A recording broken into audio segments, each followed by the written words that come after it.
Hello everyone. आप सब कैसे हैं? मैं उम्मीद करता हूं कि बहुत अच्छे होंगे और अपनी पढ़ाई को बहुत अच्छे से कर रहे होंगे। मैं Akash Kumar Bhadana ICT virtual classroom में आपका बहुत बहुत स्वागत करता हूं मेरे प्यारे बच्चों। जैसे आपको पता है बेसिकली 8th क्लास है और 8th क्लास में हम देख रहे हैं हमारे अतीत थर्ड जो बुक है उसी को हम लोग देख रहे हैं।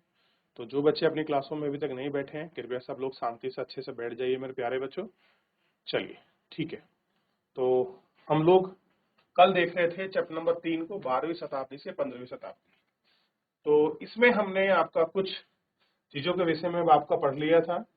सबसे पहले हमने देखा कि कावेरी नदी के जो आपका डेल्टाई क्षेत्र में आपका बड़े बड़े जो आपके राज्य बने थे उनको हमने देख लिया।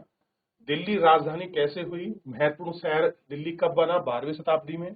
सबसे पहले आप देखेंगे दिल्ली की स्थापना करने में अनंगपाल सिंह तोमर का योगदान है और इसके बाद तोमर के बाद जो है आपका चौहान या चौहान वंश क्या करता है, दिल्ली पे शासन करता है। क्लियर है। और दिल्ली पहले से ही एक वाणिज्यिक कैपिटल के रूप में रही है। यहाँ समृद्ध जैन व्यापारी भी आपके रहे थे। क्लियर है। यहाँ कुछ मंदिर भी आपके बने हुए थे। इस तरीके से हम लोग इतना देख चुके थे। और फिर हमने देखा कि दिल्ली के शासक कौन कौन थे। तो सबसे पहले मैंने आपको बताया कि यहाँ राजपूत में आपके दो शासक आपको बेसिकली देखने के लिए मिले। पहले तोमर मिले, दूसरे चौहान मिले। जब पृथ्वीराज चौहान और महमूद गोरी की जब आपकी लड़ाई होती है और तराइन की सेकेंड लड़ाई में, ध्यान दीजिए, तो उसके बाद हमने देखा कि क्या हुआ, यहाँ पर एक नया युग आपका शुरू हुआ। और क्या हुआ, यहाँ से आपका प्रारंभ में तुर्की शासक ने ही क्या किया, यहाँ पर एक नया वंश शुरू किया। यानी कि कह सकते हैं जब जहां दिल्ली की गद्दी पर आपका राजपूत बैठे हुए थे, अब यहाँ आकर आपका कौन बैठ गए हैं, आपका ये तुर्क शासक बैठ गए। और सबसे पहले शासक बना आपको कुतुबुद्दीन ऐबक, उसके बाद उसका दामाद इल्तुतमिश और इल्तुतमिश की बेटी रजिया सुल्तान, फिर उसके बाद बलबन।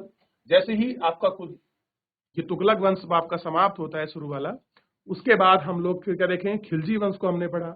खिलजी के बाद हम लोग देखेंगे आपका तुगलक वंश, उसके बाद सैयद वंश और लोधी वंश। यहाँ तक हम लोग आपका देख चुके थे। और सुल्तानों के अधीन दिल्ली कैसी थी इसको हमने देखा। और हमने ये बात करी थी कि आपका इस समय की जो राजकीय भाषा थी वो क्या थी, आपका फारसी थी। राजकीय भाषा का मतलब है इस दौरान सुल्तान के जितने भी आपके कार्य होते थे प्रशासनिक संबंधी, जो आपकी चीजों में जो भाषा यूज की जाती, लैंग्वेज होती थी, वो आपका फारसी होती थी। क्लियर है। इन सबको हमने पढ़ लिया था।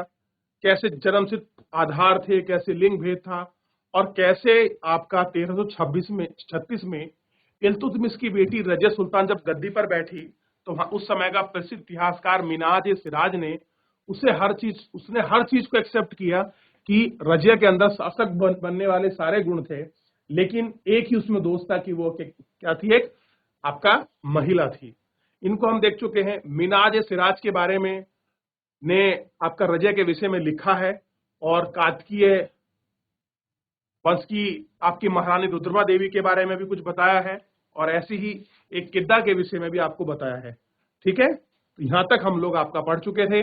आज हम लोग देखेंगे, थोड़ा आगे चलेंगे इस चैप्टर में और हम देखेंगे आपका खिलजी और जो आपके तुगलक वंशों के बारे में, अंतर्गत प्रशासन, नजदीक से एक नजर। यानी कि खिलजी वंश और तुगलक वंश का बेसिकली हम लोग प्रशासन को इस चैप्टर में आपका देखने वाले हैं इस पॉइंट में। क्लियर है। तो चैप्टर शुरू करने से पहले जैसा आपको पता है पिछला मैंने छोटा सा आपको रिवीजन करा दिया, जो बच्चे कल नहीं थे, ताकि उनको ब्रीफ में एक रिवीजन हो जाए। शाबाश। जेएससी कुआनो, कोई भी एक बच्चा माइक ले ले। बहुत अच्छे।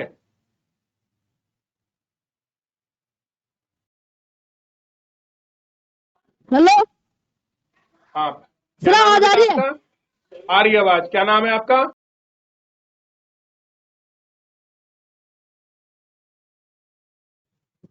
सर कमलेश। कमलेश। थोड़ा सा आप पीछे हो जाओ कमलेश, थोड़ा सा पीछे हो जाइए 2 कदम, ताकि आपका फेस अच्छे से दिखाई दे। हाँ बस बस, ठीक है, शाबाश, बहुत अच्छे से। चलिए कमलेश, चैप्टर को पढ़ना शुरू करें आप। ध्यान दीजिए सामने। सर पढ़ सकते हैं? हाँ तो पढ़ो, फिर पढ़ सकते हो तो अच्छी बात है। पढ़िए, शाबाश, बहुत अच्छे। सुल्तान जैसे विशाल साम्राज्य के समेकन के लिए विश्वसनीय सूबेदारों तथा प्रशासकों की जरूरत थी। दिल्ली के अरबी सुल्तान विशेषकर इल्तुतमिश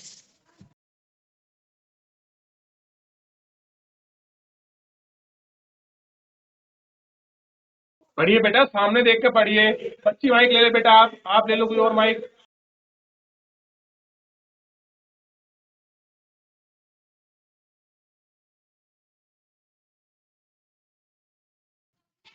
शाबाश।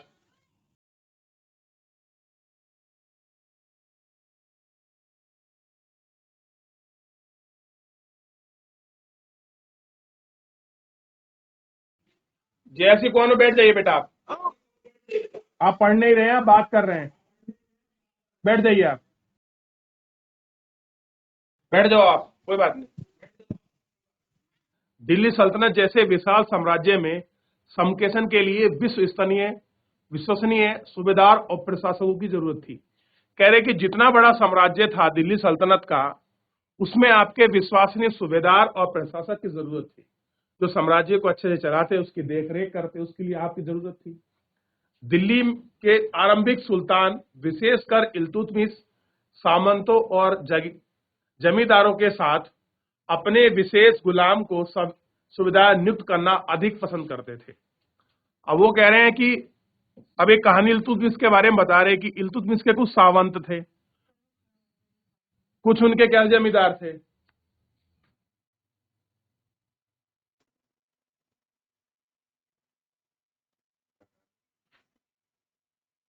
ठीक, तो वो कह रहे हैं कि जमींदार और सामंतों के स्थान पर उन्हें अच्छा लगता था कि जो उनके गुलाम हैं, उनके गुलामों को ही सूबेदार आपका नियुक्त किया जा सके, और उनको वो अधिक पसंद भी करते थे। क्यों? क्योंकि वो उनके प्रति अधिक लॉयल थे, ठीक है, और वफादार थे। इन गुलामों को फारसी में बंदगाह कहा जाता था तथा इन्हें सैनिक सेवाओं के लिए खरीदा जाता था। उन्हें राज्य के कुछ बहुत ही महत्वपूर्ण राजनीतिक पदों पर काम करने के लिए बड़ी सावधानी से प्रशिक्षित किया था, यानी कि उनको सिखाया जाता था। क्योंकि पूरी तरह से मालिक पर निर्भर होते हुए भी, इसलिए सुल्तान में भी विश्वास करके उनका निर्भर हो सकते थे। सोच के देखिए कि जितना भी शासन प्रशासन आपका चलता था, उनकी कोशिश यही थी हर आपके राजा की कि जो उनके आपके गुलाम हैं, उन गुलामों को ही अपने शासन में अधिक से अधिक अच्छे पदों पर आपका बैठाया जाए, उन्हीं को आपके सूबेदार और प्रशासक जैसे पदों को दिया जाए। बेटों से बढ़कर है गुलाम। सुल्तान को सलाह दी जाती थी कि गुलाम को हमने पाला पोसा है, आगे बढ़ाया है, और उसकी देखभाल हमें करनी चाहिए, क्योंकि अच्छी तकदीर हो तो तभी पूरी जिंदगी में कभी कभार योग्य और अनुभवी गुलाम मिलते हैं। बुद्धिजीवियों का कहना है कि योग्य और अनुभवी गुलाम बेटों से बढ़कर होते हैं। कह रहे जो बुद्धिजीवी लोग हैं वो क्या कहते हैं, जो गुलाम है वो किससे हैं? बेटों से बढ़कर हैं, क्योंकि बेटा एक बार तुम्हारे आदेश फरमान को नकार सकता है, जबकि गुलाम ऐसा नहीं करता। क्लियर है?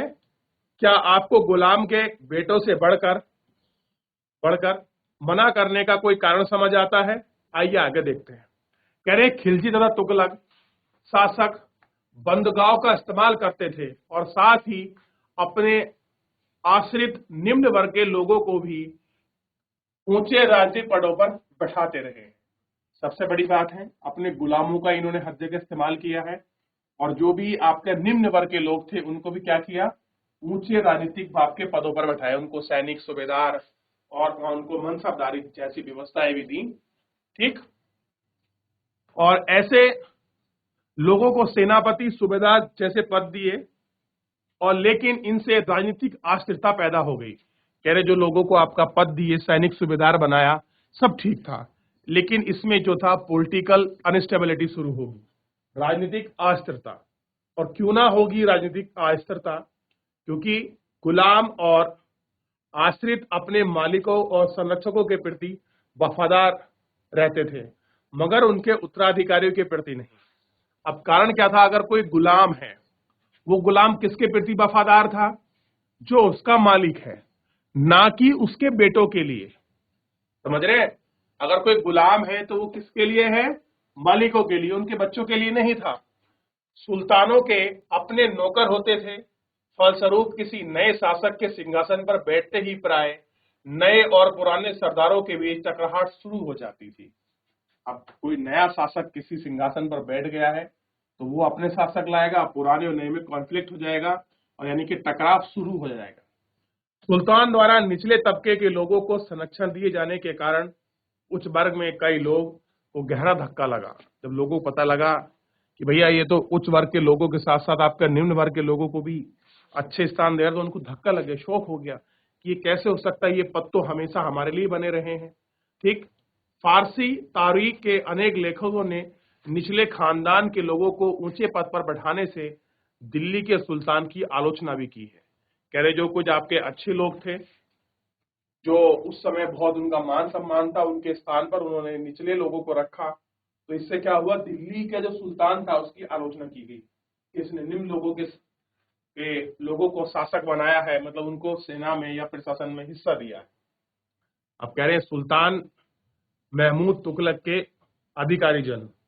सुल्तान महमूद तुगलक को अजीज खुर्रम नामक एक कलाल यानी कि शराब बनाने वाला और बेचने वाला, फिरोज हजम नामक एक नाई, मन का तक एक आपका बावर्ची, ढलवा और पीर नामक मालियों को ऊंचे प्रशासन पदों पर बैठाया।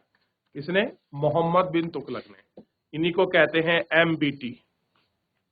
ठीक, 14वीं शताब्दी के मध्य से इतिहासकार जियाउद्दीन बर्नी ने इन नियुक्तियों का उल्लेख सुल्तान के राजनीतिक विवेक के नशा और शासक करने की आज क्षमताओं का रूप में बताया है। कह रहे कि 14वीं शताब्दी के जो इतिहासकार थे, खासकर का नाम लिया है जियाउद्दीन बर्नी ने। जियाउद्दीन बर्नी ने कहा जो नाई को, शराब बनाने वाले को, पीरों को, ऐसे और बावर्चियों को जो शासन में बैठाया है, इससे साफ पता चल रहा है कि राजा को राजनीति का क्या हो गया है, नशा और शासन करने की उन्हें बिल्कुल भी अकल नहीं है, आज क्षमता है, इसी कारण इन सारे लोगों को शासन में बैठाया है।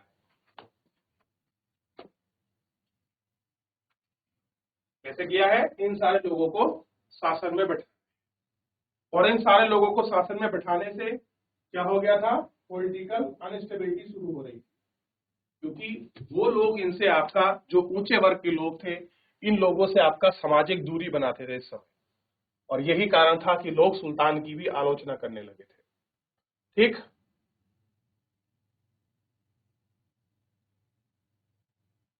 पहले वाले सुल्तानों की तरह ही खिलजी और तुगलक शासक ने भी सभी सेना नायकों को विभिन्न विभिन्न आकार और इलाकों में सूबेदार के रूप में नियुक्त किया था।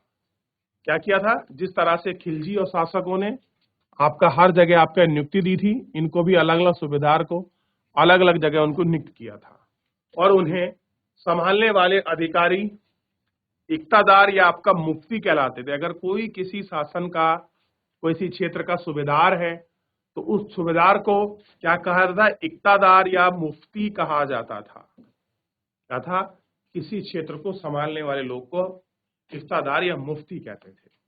मुफ्ती का फर्ज था कि सैनिक अभियानों का नेतृत्व करना, यानी कि जो मुफ्ती है इसका क्या काम था, सैनिक जो अभियान है उन सैनिक अभियान का नेतृत्व करना, एकताओं को कानून और व्यवस्था बनाए रखना, और अपनी सैनिक सेवाओं के बदले वेतन के रूप में मुफ्ती अपने इलाकों के राजस्व की वसूली किया करते थे, और राजस्व के रूप में मिल रही रकम से ही वे अपनी सैनिकों को तनख्वाह दिया करते थे।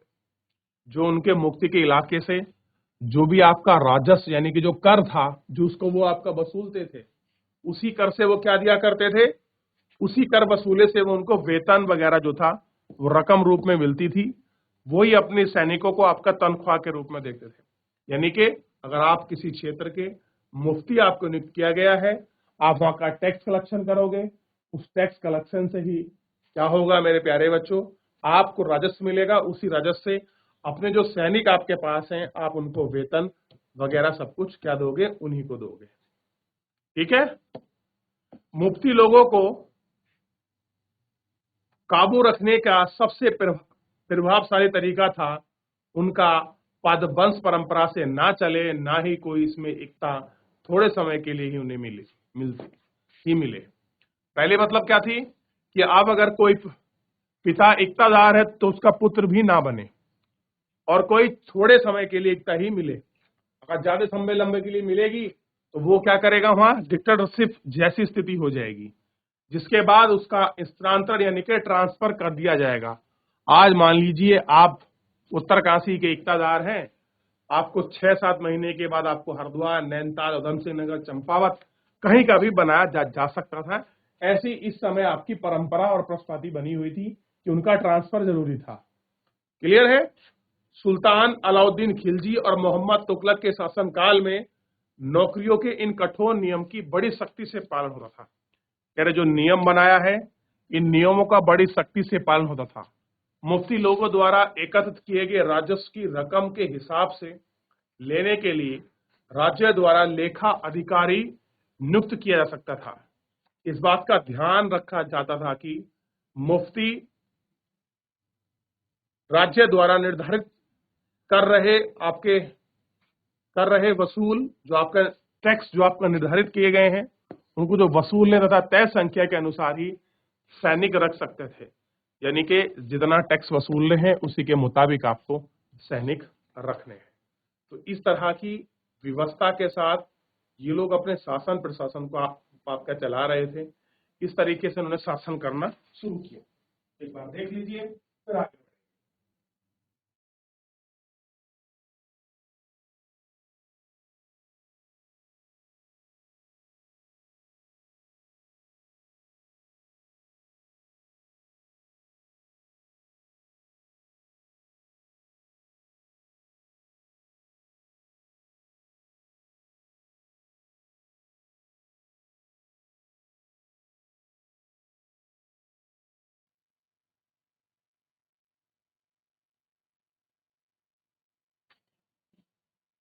चलिए,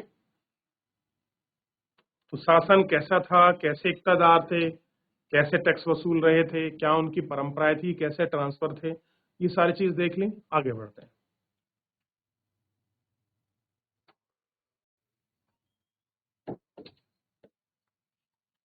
जब दिल्ली के सुल्तान शहरों से दूर आंतरिक इलाकों को भी अपने अधिकार में ले आए तो उन्हें भूमि के स्वामी सामंतों और अमीर जमींदारों को भी अपनी सत्ता के आगे झुकाने के लिए बाध्य किया।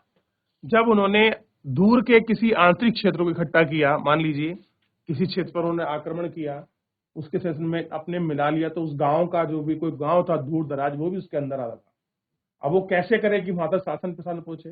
तो वहां के जो भी आपके सामंत थे या जो अमीर भूस्वामी थे, उन्हें क्या करी, अपनी सत्ता के आगे झुकने के लिए उनको बाध्य कर दिया कि आपको हमारी सत्ता स्वीकार करनी पड़ेगी और हमारे अधीन होना पड़ेगा। अलाउद्दीन खिलजी के शासनकाल में भू राजस्व का निर्धारण और वसूली कार्य के राज्य में अपने नियंत्रण में आ गया। अब टैक्स वगैरह वसूलने का काम, मेन उस समय क्या काम था, राजस्व वसूलना, क्योंकि उस समय कोई ऐसा खास प्रोडक्शन तो था नहीं। मेन जो पैसा मिलता था वो क्या था, किसी से अगर कोई चीज आप कर रहे हैं तो उससे टैक्स वसूलते थे, अनाज उत्पादन करने पर, कृषि उपजाने पर, इन सब पर। ठीक, नियंत्रण में आ गया।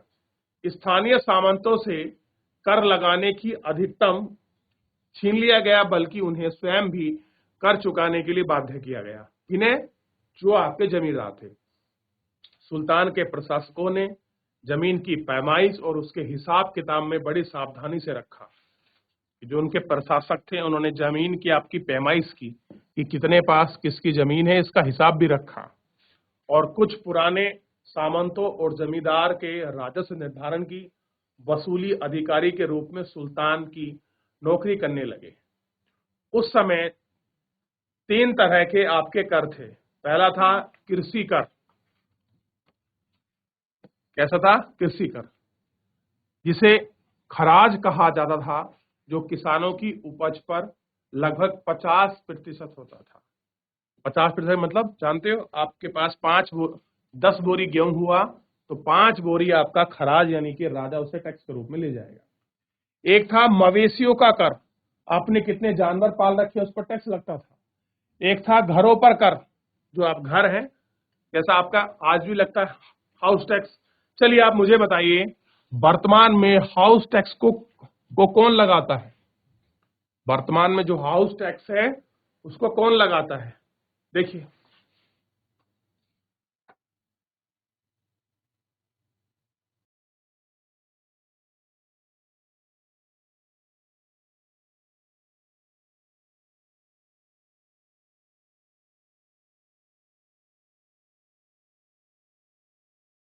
अब देखिए, यह याद रखना जरूरी है कि इस उपमहाद्वीप में बड़े हिस्से में दिल्ली के सुल्तानों के अधिकार से बाहर था। हमको ये भी याद रखना है कि सब कुछ दिल्ली के सुल्तान के कब्जे में नहीं था, बहुत सारा क्षेत्र उनसे बाहर भी था। दिल्ली से बंगाल जैसे सुदूर प्रांत पर नियंत्रण करना कठिन था।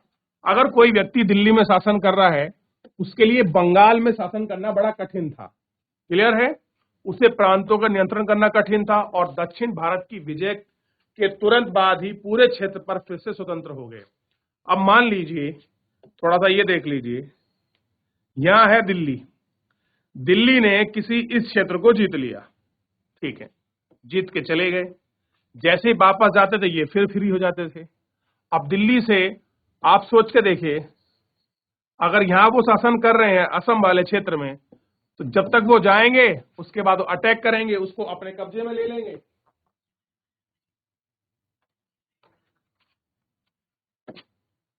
तो क्या कर लेंगे, अब यहां पर ये अपने कब्जे में इसको ले लेंगे। कब्जे में लेने के बाद क्या होता है कि जैसे ये यहाँ अपना किसी सूबेदार को छोड़ देंगे, बाद में यहाँ के सामंत अपने आप को फिर आपका फ्री नियुक्त कर देते थे। तो दूर वाले क्षेत्र में हमेशा प्रशासन करने में समस्याएं रही हैं। मैदानी इलाके में, घने जंगलों में ऐसे क्षेत्र थे जिनमें बैठाने में सुल्तान की सेनाएं असक्षम थी, यानी कि वहां पर पहुंच जाएं। कुछ ऐसे इलाके थे वहां पर सेना असक्षम थी क्योंकि कभी देखा वाला वहां नहीं था।